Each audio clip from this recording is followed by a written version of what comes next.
सुधीरदादांना विक्रमी मतांनी विजयी करा. सांगली मेळाव्यात आवाहन. महायुती सरकार सुधीरदादांचे कार्य घरोघरी पोहोचवा. आमदार सुधीरदादा गाडगीळ यांनी गेल्या 10 वर्षात सांगलीचा कायापालट केला आहे. त्यांना पुन्हा एकदा विक्रमी मताधिक्याने विजयी करण्याचा निर्धार करा, असं आवाहन येथे प्रचारार्थ आयोजित मेळाव्यात करण्यात आलं. सांगली विधानसभा मतदारसंघातील भाजप महायुतीचे उमेदवार आमदार सुधीरदादा गाडगीळ यांच्या प्रचारार्थ महायुतीमधील घटक पक्षांचे कार्यकर्ते तसेच भाजपचे शक्ती केंद्रप्रमुख तसेच बूथ प्रमुख यांचा मेळावा येथे झाला. त्यावेळी सर्वच वक्त्यांनी दादांना जनतेचा प्रचंड प्रतिसाद मिळत असल्याचा आवर्जून उल्लेख केला. आमदार सुधीरदादा गाडगीळ, भारतीय जनता पक्षाचे नेते महांतेश कवटगीमठ, पक्षाचे नेते रघुनाथ कुलकर्णी, सांगली मतदारसंघाचे निरीक्षक आमदार अभय पाटील आदींनी मनोगत व्यक्त केलं. यावेळी अनेक वक्त्यांनी सांगितलं की महायुती सरकारने महिलांसाठी लाडक्या बहिणीसह अनेक योजना आणल्या आहेत.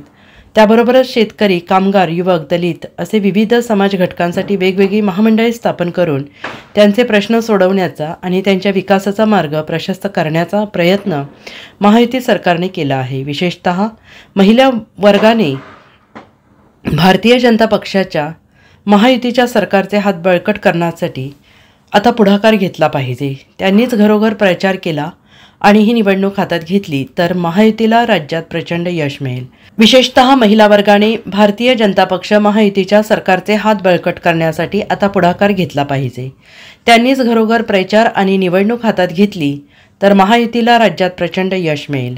सांगली विधानसभा मतदारसंघातही महिलांसाठीच्या तसेच सर्व समाज घटकांसाठीच्या शासनाच्या योजना राबवण्यासाठी सुधीरदादा गाडगीळ यांनी सातत्यानं पाठपुरावा केला आहे. तसेच सांगली शहरासह मतदारसंघात रस्ते, वीज पुरवठा, समाज मंदिरे, समाज उपयोगी बांधकामे, सांडपाण्याच्या निचऱ्याची व्यवस्था, नळ पाणी पुरवठा यासाठी दादांनी प्रचंड काम केले. ते काम जनतेला माहीत आहेच, परंतु आणखीन एकदा या कामाची माहिती आणि महत्त्व लोकांपर्यंत पोहोचवण्याचं काम या निवडणूक काळात सर्व पक्षप्रमुखांना, बूथ प्रमुखांना, शक्ती केंद्र प्रमुखांना करायचं आहे.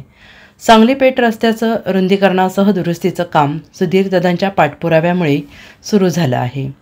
सांगलीजवळचा विमानतळाचा प्रश्न केंद्रीय नागरी उड्डाण राज्यमंत्री मुरलीधर मोहोळ यांच्या माध्यमातून सुधीरदादा गाडगीळ यांनीच केंद्र सरकारपर्यंत पोहोचवलेलं आहे.